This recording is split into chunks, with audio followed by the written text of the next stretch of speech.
SER Podcast.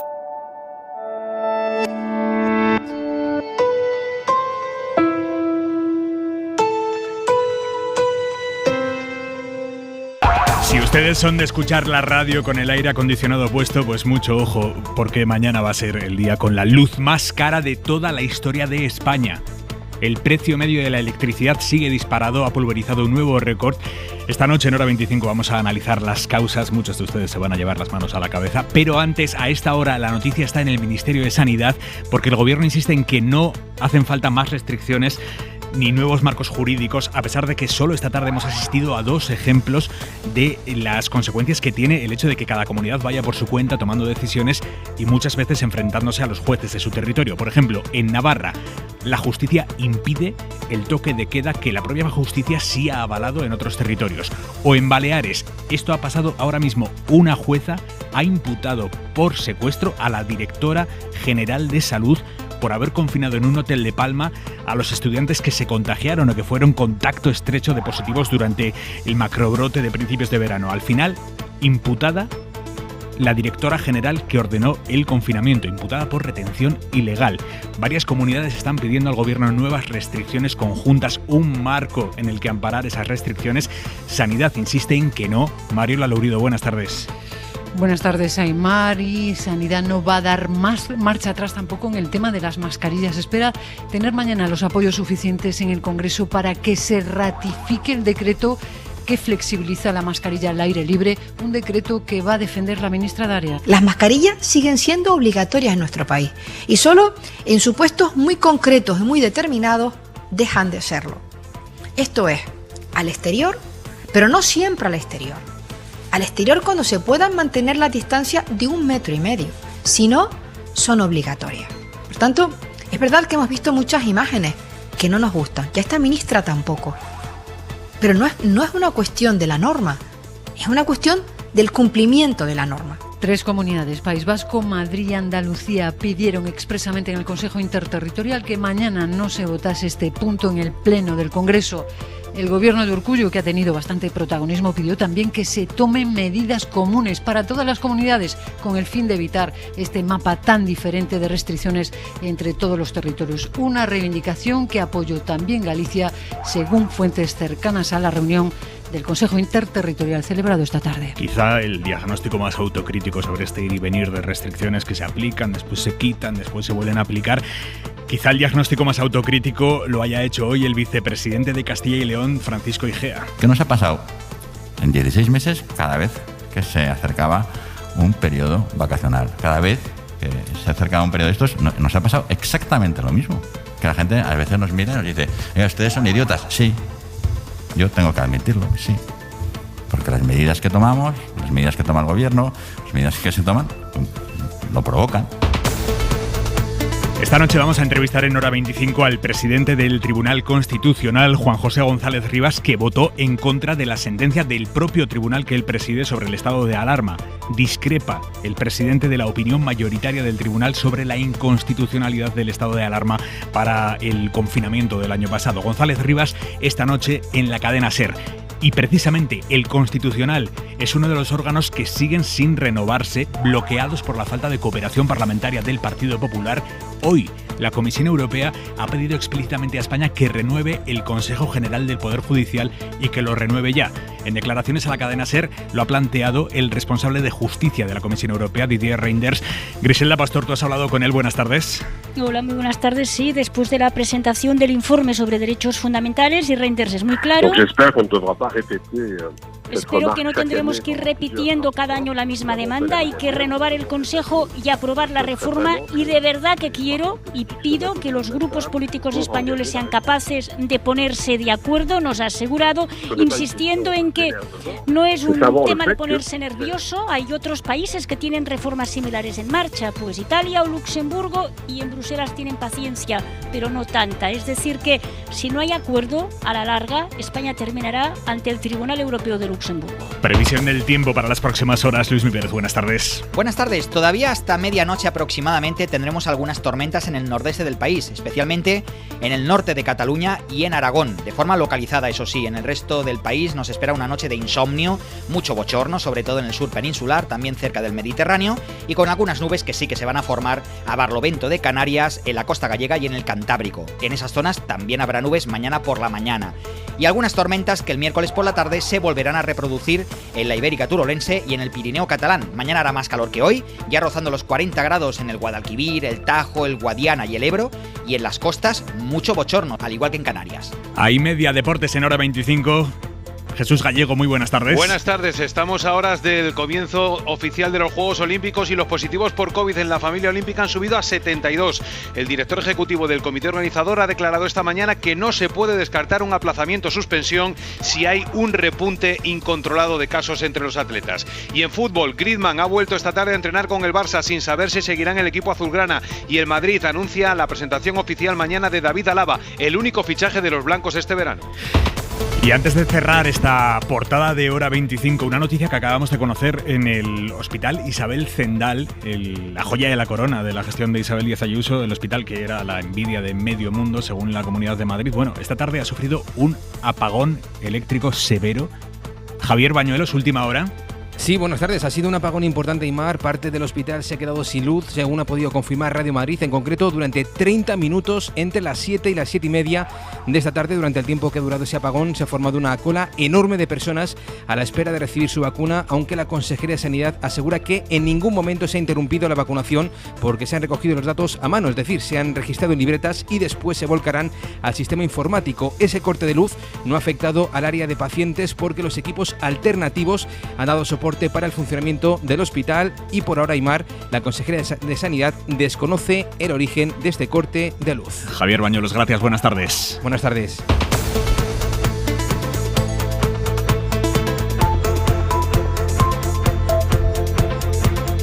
Así empieza ahora 25, ahora ya sí vamos con los datos que explican el récord en el que vamos del precio de la luz. Ana Corbato, muy buenas tardes. Hola, Aimar, buenas tardes. Sí, somos ya el país de Europa que paga la electricidad más cara y mañana, 21 de julio, vamos a por otro máximo. La luz va a estar al precio más caro de la historia. Eladio Meizoso, buenas tardes. Buenas tardes. El kilovatio hora sube mañana a 10,65 céntimos de media en el mercado mayorista. Nuevo récord histórico. Sube medio céntimo respecto a hoy y aumenta la diferencia con Europa, con precios allí más estables. Desde los 9,6 céntimos de Reino Unido a los 9,1 y 9 de Francia y Alemania o los 5 y 6 céntimos de Escandinavia. Aquí, con cargos, peajes e impuestos, pagamos hoy 15 céntimos kilovatio hora en el horario valle, 20 en hora llana y 29 o 30 en horario punta. Hace un año el precio medio estaba en 12 céntimos, es decir, por debajo del precio más bajo que estamos pagando hoy. Gracias a estos precios, Eladio, las eléctricas están viendo cómo se multiplican sus márgenes de beneficio. Sí, las eléctricas están viendo aumentar sus márgenes. El gas natural ha subido y los derechos de CO2, pero las centrales de gas natural que están orientando el precio general del mercado aportan una pequeña parte de la producción diaria. Y otras centrales, como las hidráulicas y las nucleares, con costes similares a los de antes, están viendo aumentar sus márgenes. Lo remarcaba hoy en la SER el experto Jorge Morales. Exactamente, tienen márgenes del 500%. Dígame usted qué negocio, y sobre todo ahora, saliendo de la pandemia, tiene un margen del 500%. La escalada de precios que vivimos arranca sobre todo en el segundo trimestre del año. En el primero, Iberdrola ya obtuvo 1.025 millones de euros de beneficio, Endesa 495 y Naturgy 383 millones. Las tres grandes del sector sumaron pues algo más de 1.900 millones de euros en ese primer trimestre. Hoy, por cierto, hemos conocido un informe de la Comisión Nacional del Mercado de la Competencia que concluye que Iberdrola infló artificialmente los precios de la luz en 2013. Javier Ruiz, buenas tardes. Buenas tardes. La Comisión Nacional de Mercados y Competencia es concluyente. Iberdrola infló artificialmente los precios de la luz en la gran subida de 2013. En un informe fechado el pasado 20 de septiembre y al que ha tenido acceso la SER, se establece que hubo un perjuicio económico, los demandantes lo estiman en unos 105 millones de euros, y que Iberdrola trucó los precios. Literalmente dice que llevó a cabo una retirada de las fuentes de energías baratas para inflar el precio, lo que provocó, dice la CNMC, que esas energías baratas no resultaran despachadas en el mercado. Es literal. El informe afirma que Iberdrola Generación básicamente metió las energías más caras, las del Duero, el Sil y el Tajo, para inflar artificialmente los precios. Según las conclusiones del regulador, la compañía eléctrica redujo las aportaciones de las unidades hidráulicas más baratas, aumentando el diferencial de precios en unos 7 euros por megavatio, estiman las partes. El informe concluye que esa energía más cara que vendió Iberdrola no solo perjudicó a los consumidores, sino también y sobre todo a sus competidores, según adelantaba el Confidencial y ha tenido acceso a la SER. El incremento del coste de la competencia, compañías como Naturgy, fue de 4,3 millones de euros, es decir, tuvieron que pagar de más por una electricidad que no valía lo que costaba. Sube la luz y sube también el precio de los carburantes a pesar de la bajada del petróleo. La gasolina y el gasóleo han subido de media 1 céntimo el litro en la última semana. La gasolina cuesta de media 1,41 céntimos y el gasóleo 1,27. Al margen del resultado de la interterritorial que acabamos de contarles, los datos del Ministerio de Sanidad sobre la evolución de la pandemia no son buenos hoy.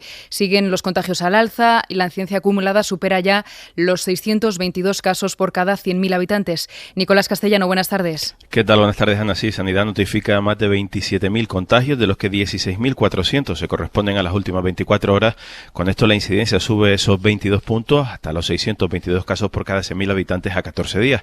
Siguen al alza los hospitalizaciones, con 374 nuevos ingresos en las últimas horas, lo que eleva a 6.900 los hospitalizados por COVID en nuestro país, y suben también los derivados a las unidades de cuidados intensivos, 77 más que ayer. Se superan los 1.116 pacientes con COVID en esas unidades de cuidados intensivos.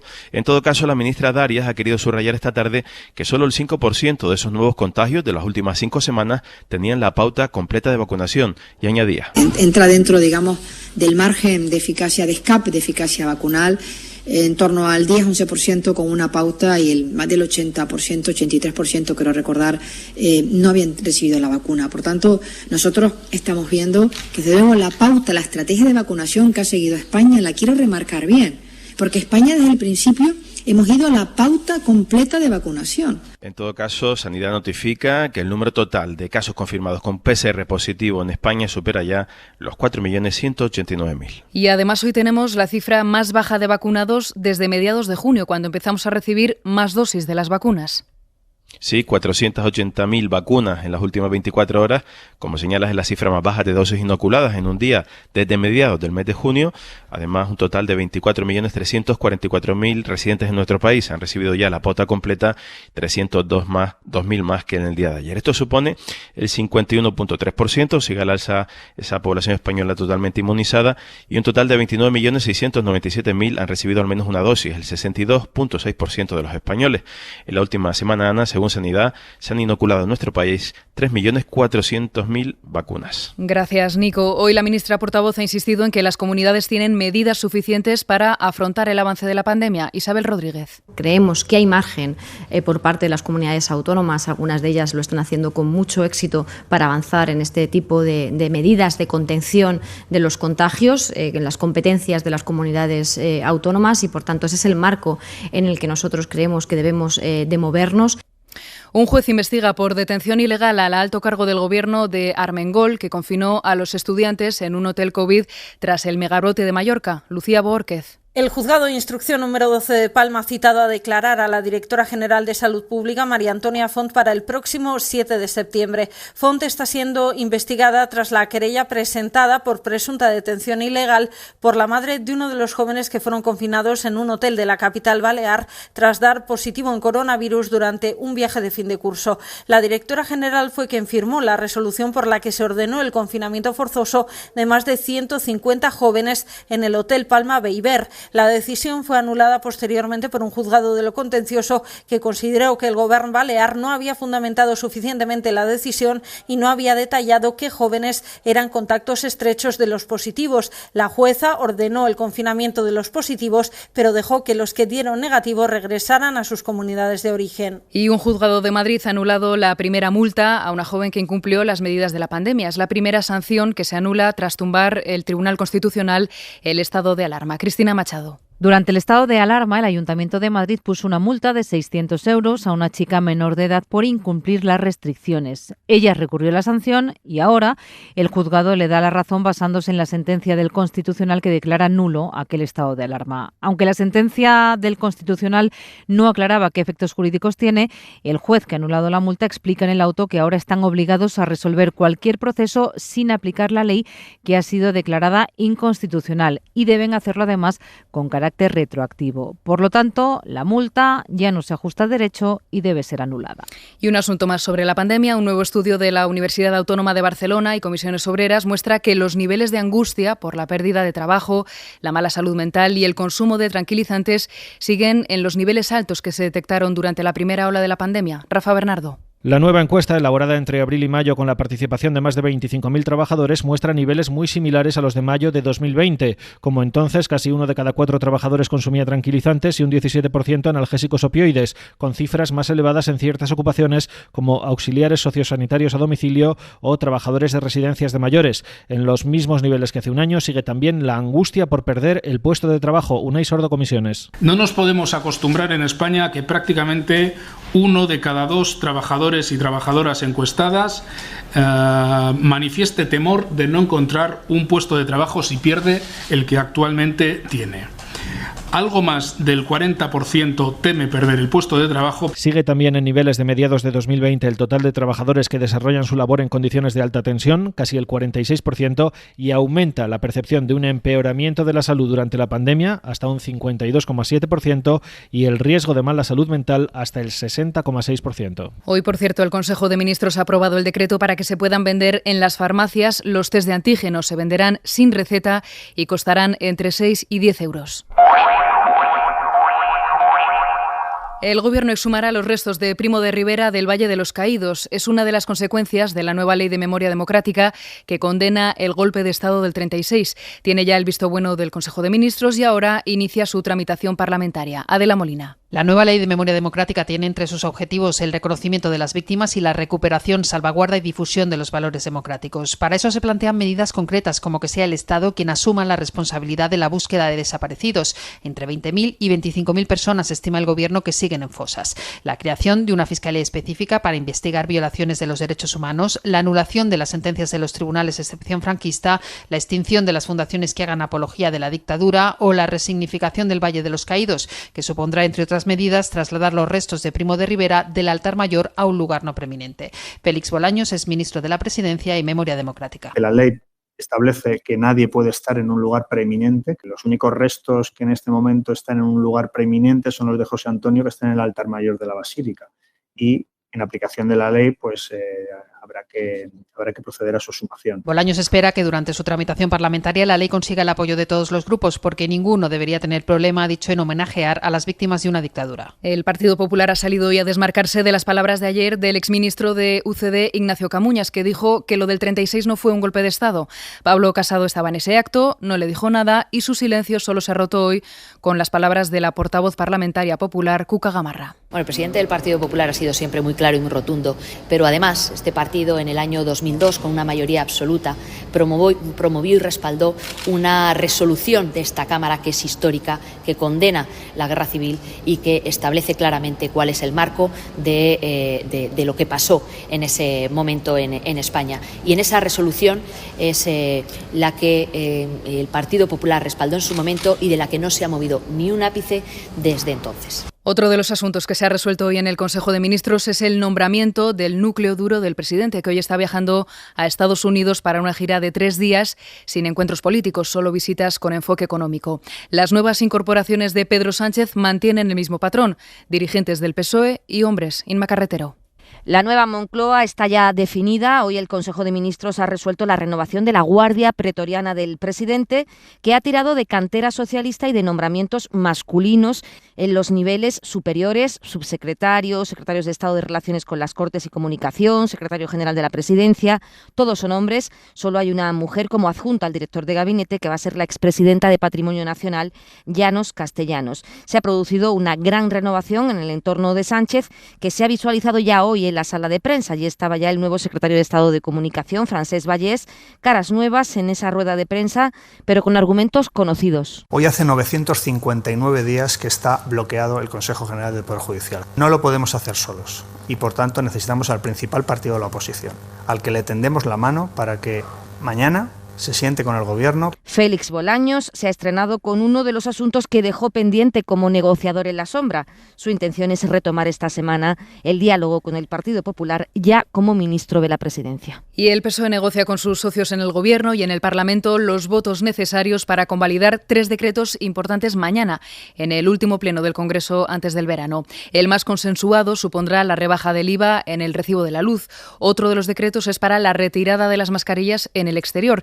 Y el último, el que está más en el aire, es el que afecta al intento de reducir la temporalidad de los empleados interinos en el sector público. Javier Carrera, buenas tardes. ¿Qué tal? Buenas tardes. El decreto sigue en el aire y tiene difícil solución porque los habituales socios están lejos de apoyarlo. Vuelven las quejas entre los grupos por la falta de diálogo del Gobierno. El más duro, Gabriel Rufián. Tiene mala pinta porque este Gobierno sigue con las mismas manías, que es pensarse que tiene mayoría absoluta. Creen en Esquerra que el modelo es injusto y se quejan de no haber sido consultados, mismos argumentos que daba Ferrambel desde el PDeCAT. Si no hay un vuelco y no lo va a haber, nosotros vamos a votar en contra. Fuentes de JxCat y de Bildu confirman también el no al decreto si se mantiene tal cual. Ni siquiera los socios de Gobierno, Podemos, quieren hablar del sentido de su voto y reclaman, lo hacía Sofía Castañón, cambios a la ministra. Tiene que asegurar una serie de demandas que entendemos que el personal interino está haciendo. En el PSOE negocian a contrarreloj. Fuentes socialistas reconocen que el texto ha llegado al Congreso sin que el Ministerio de Iceta lo hubiera negociado antes con los grupos catalanes y vascos. Sí saldrán adelante a priori los decretos sobre el uso de mascarillas o la bajada del IVA de la luz, aunque también entre críticas en el último caso por el parche que supone, dicen los grupos, esta medida. Segunda condena para el pequeño Nicolás. La primera fue de 1 año y 9 meses por falsificar un DNI y en este caso es de 3 años por hacerse pasar por un alto cargo. Ana Terradillos, buenas tardes. ¿Qué tal? Buenas tardes. Sí, nueva pena de cárcel para el pequeño Nicolás por un delito de usurpación de funciones públicas y otra de cohecho. La Fiscalía pedía 7 años de prisión, pero los jueces han aplicado finalmente las atenuantes de anomalía psíquica y también de delaciones indebidas. El episodio de Ribadeo, por el que hoy se ha sentado en el banquillo, fue en agosto del año 2014. El pequeño Nicolás y otros 2 policías municipales viajaron a esa localidad. Él se hizo pasar por emisario del rey Felipe VI y también por la que entonces era vicepresidenta del Gobierno, por Soraya Sáenz de Santamaría, y almorzó con el presidente de la compañía de transportes Alsa. El acusado, que se sentó ya en mayo en el banquillo por otro delito, fue sentenciado a 1 año y 9 meses de cárcel por falsificar el DNI para que un amigo suyo se presentase en su nombre para hacer el examen de selectividad. La defensa del pequeño Nicolás ya ha dicho que va a recurrir este fallo. Y Juana Rivas va a tener que volver a prisión. La vecina del municipio granadino de Maracena, condenada a 2 años y medio de cárcel por permanecer en paradero desconocido con sus 2 hijos menores, estaba disfrutando de un 3er grado desde hace algo más de un mes. Ahora el juzgado de vigilancia penitenciaria se lo revoca parcialmente y va a tener que permanecer en la cárcel con salidas restringidas a 2 fines de semana al mes. Suscríbete a Hora 25. Todos los episodios y contenidos adicionales en la app de Cadena SER y en nuestros canales de Apple Podcast, Spotify, iVoox, Google Podcast y YouTube. Escúchanos en directo en la SER de lunes a viernes a las 8 de la tarde.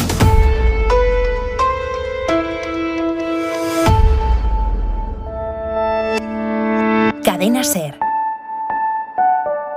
La radio.